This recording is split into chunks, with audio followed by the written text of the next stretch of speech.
جبل احد مدینہ منورہ کی حدود میں شمالی جانب واقع ہے۔ اس کی لمبائی مشرق سے مغرب کی طرف ہے۔ مسجد نبوی شریف سے اس کا فاصلہ 4 کلومیٹر ہے۔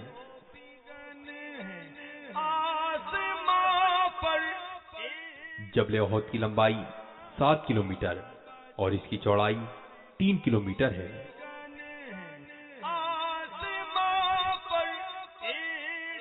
اور اس کا کل رقبہ 19 کلومیٹر پر مشتمل ہے۔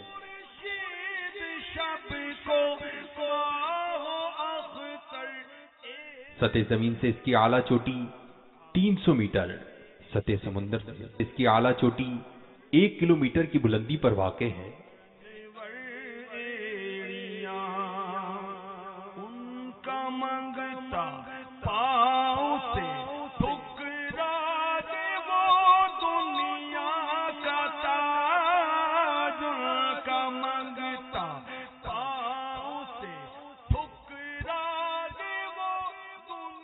اسی جبل احد کے مشرقی دامن میں وحشی نے حضرت حمزہ رضی اللہ تعالی عنہ کو شہید کیا، جنہیں مدنی آقا صلی اللہ تعالی علیہ وآلہ وسلم نے سید الشہداء رضی اللہ تعالی عنہ کے لقب سے نوازا۔